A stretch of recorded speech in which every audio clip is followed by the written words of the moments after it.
Yo, what's going on, guys? Crispy Flakes here. Welcome to Extra Crispy. For today's video, we got a video by Hoops Reference, link to his channel in the description below, titled Grading Every 2021 Top 10 Pick, the first month in the NBA, man. So, yeah, we bought, obviously a month now into the NBA season, and some of the rookies have exceeded expectations early on. Others have kind of not, but, yeah, I'm very curious what he got for Cade on this one, because Cade had a slow start, but damn, he's been amazing as of late. Let's get it. Gonna give you guys my grades too, obviously, and feel free to do your own in the comment section below, man. Every year, one of the most exciting things to watch play out is how the rookie class of players that just got drafted begin their NBA Cade careers. The draft represents the future for many teams, especially the ones picking in the lottery, so the development of these young players is vital to their success down the line. We're about a month into the season now, which is obviously way too early to come to any conclusions about what these rookie players are and can develop into down the line, but enough time has gone by Little sample to start size. analyzing their play in general. For today's video, we'll be going through every top 10 pick from the 2021 draft, and so he's doing top 10 picks. You guys let me know in the comment section below, because I mean, you're a top 10 pick or not. Let me know what you grade your rookies so far. If you want to do all your rookies or the best one on your team, let me know, man. Very curious. We'll be grading the way that they have performed in their first months as professionals. By no means does this represent how I view them as long-term prospects. It is simply based on what they've done on the court early on. Before we start, though, it turns out about 49% of you watching hit that right sub now button, aren't even man. subscribed to the channel. So please, if you enjoy the content, consider hitting the subscribe button, as not only does it help out a ton, but I'd also very much appreciate it. Now, with that being said, let's begin. Starting things off with the Cade Cunningham with a C+. Okay. It's not a bad grade, to be honest, because starting the season, he started very bad. You know, with the injury, but then, you know, once he started playing, he was very bad. But he's been getting, like, triple-doubles and stuff like that. I personally think he's been so impressive that it kind of outweighs some of, like, how bad he started off. But he still has not been shooting the greatest all the time. I'm going to say Cade, in my opinion, Cade's been a B. Because of, like, the back and forth. I think a bit better than a C+, but that's just my opinion. I would say kind of a B range because of how great he's been as of late. Number one pick from the draft. And also knowing why Cade he was bad in the Cunningham's beginning first because of month missing with the Detroit preseason. Pistons is a C+. Cade missed the first few games of the season because the team was being ultra cautious with an injury that he suffered in training camp, and then in the first few games of his career when he ultimately debuted, I love his jump shot. He started pretty slow. In those first few games, he couldn't get any maybe a shots Chauncey to fall. Billups. He seemed to be forcing a lot, and it definitely took him a while to find his rhythm. But over the last few games or so, he has really started to improve, and that's something that I expect more of moving forward. Yeah, he's great. Ultimately, though, as the number one pick, you're held to the highest standard, and I have to take into consideration that slow start, which is why the grade is where it is. But when I think it's the eventually reasoning, revisit these grades at the mid-season mark of the year, I'm confident that he'll be trending upward. So you got a C+. Jalen Green better not be higher. Next up is Jalen. C+ for Jalen? I don't know. The man been shooting horrible, but I mean, getting shots off, it's been exciting at times. C+, try not to be biased, but I think my reasoning is because, like, you know, Pistons fans were being civilized and nice about Cade Cunningham, and, you know, we were just very realistic about expectations, but Jalen Green, Houston Rocket fans, like, they were next level toxicity. They don't really talk too much anymore these days, but I think based off the toxicity factor and Jalen Green, you know, and just how much hype he was getting and stuff, I could respectfully probably say F-. F-. Green, who was taken number 2 by the Houston Rockets, F+. and the grade for his first month in the NBA is also a C+. Again, the top two picks have higher expectations than most rookies, and while Green has definitely flashed potential as a lethal scorer in the future, he 3 for 27 is definitely shooting every night. experiencing plenty of rookie pains, such as turnover issues, inefficiency, shooting just 36% from the field, even played and in the 28% G from League three, too, and overall poor shot selection at times too. This is very normal for young scoring guards because making the adjustment to the NBA level of play as a player who tends to be score first by nature pretty much always results in these early inconsistencies. Sure, you can't always be the guy, you gotta be a guy on the team sometimes. The early going is only worthy of a C+ grade.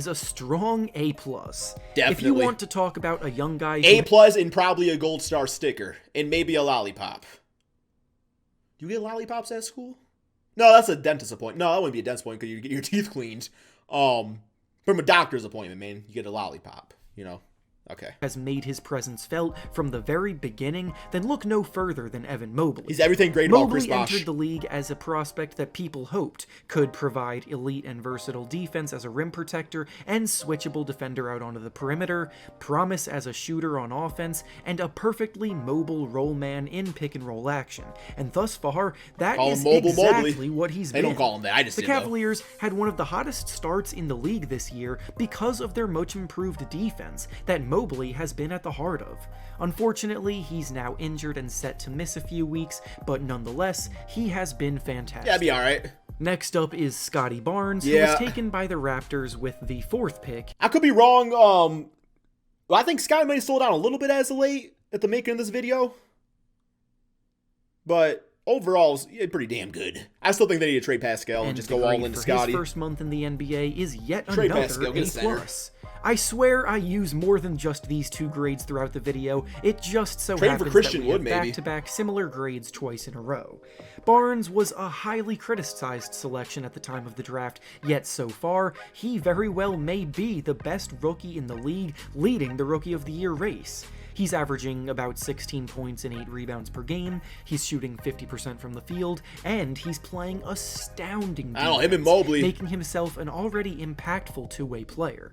His development as someone who can attack the rim hard and finish strong, along with creating for himself, is way ahead of schedule, and the Raptors now look like we kind of got a similar jump shot for him where they Holy did. shit, bro, we really do. Next up is Jalen Suggs, who the Orlando Magic took at C- is fair, but I don't think Jalen Suggs' situation is fair. With all them damn point guards on that team, it's like, how do you be, it's like, how do you take the reins of the team, man? When you got to share it with everybody else, you know? Number 5, and the grade for his first month in the league is a C-.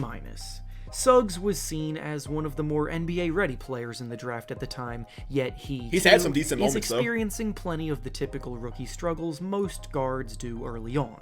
He's turning it over just as often as he's dishing out assists, he's struggling to find his shot on a consistent basis, and his feel for the game is still coming along as he adjusts to the level of play.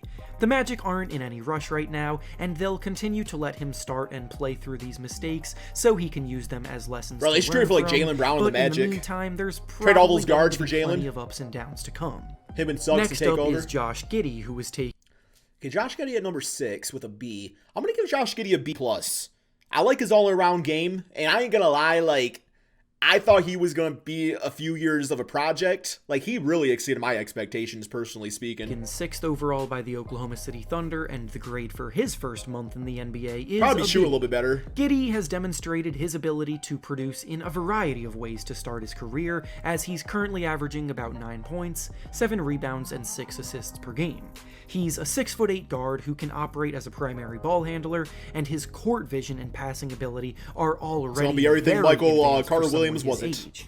Oklahoma City is another situation where he'll continue to get tons of reps in games, being a high-usage guy because of the current state of their rebuild. So while he hasn't been the most efficient scorer, he's doing so much more on both ends. Showing some good promise. Next up is Jonathan Kuminga, who was taken at number 7 by the Golden State Warriors, and the Yeah, I would say that seems like he hasn't really got a ton of playing time, but whenever he does play, he seems to be pretty aggressive out there. grade for his first month is a C. It's hard to really judge Kuminga to this point because he happens to be playing for the team with the best record in the league, so they're a lot less willing to immediately hand him a big role in the rotation as a rookie, like most of the players have gotten on their teams that we've already discussed. I gotta give me some of them, his minutes are yellow starting pants to go up over the last few games, and in that time his elite athleticism and aggression are starting to become apparent, but they're only coming in small spurts. Up next is Franz Wagner, who was taken at number 8 exceeded by my the expectations Magic, early and on. The grade for his first month is a strong A. If I'm being completely honest here, Wagner's performance is what I've been most surprised by of all of the players in the rookie. I knew he was going to be a good NBA player watching him at Michigan, though.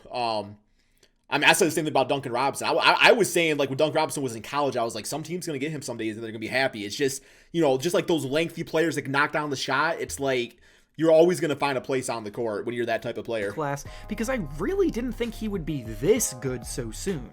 He's scoring about 14 like points a Swiss per game. Army knife. He's shooting it well, making 45% of his shots and 38% of his threes. He's much more dangerous of a shot creator than I thought he would be when he was drafted, and he, too, has become a sleeper candidate for the Rookie of the Year award so far. Next up is Davion Mitchell, yep. who was taken 9th by the Sacramento B. Kings, and the grade for his first month in the league is a B. Mitchell's calling card as a prospect was his perimeter defense, as he earned the nickname of Off Night coming through the ranks because of the fact that whoever he defended throughout the game would have a quote-unquote off night. Could also come back and bite him later if it becomes really trash all of a sudden. And that lockdown defense That would be such has a mean nickname to translated give somebody. seamlessly. Offensively, he's going through the ups Off and night downs with that another most 1 for 10 rookie shooting guards do night. with his consistency shooting it, but the defensive side of things is where he has a clear-cut edge over most other young perimeter players. Makes you wonder if De'Aaron And Fox finally, the is time to be last of the limited. top 10 picks was Ziaire. Ziaire Williams by the Memphis Grizzlies, and unfortunately the grade for his first month is a D. Williams was probably the most raw prospect taken in the top 10 of the Yeah, draft, he definitely has Stanley and that Johnson. has been very evident Sadly. early on. Out of everyone in the Grizzlies' rotation right now, he's probably been the worst to receive consistent minutes, which may sound harsh, but it is the reality of the situation. He's the kind of player who will probably need a few more years to both learn and to add strength. He'll be like to a able to Rodney handle Hood, maybe. contact He'll have against that bigger one good players season. around him, but because these grades are based on production, he gets a D. And with that, Yeah, I would say overall, his grades were probably spot on. I think my 2 biggest gripes was I thought Cade should have been higher and Jalen should have been lower. So yeah, his grading was accurate. That's all we got for this video. Link to his channel in the description below. Thank you all so much for watching. Peace out, my friends.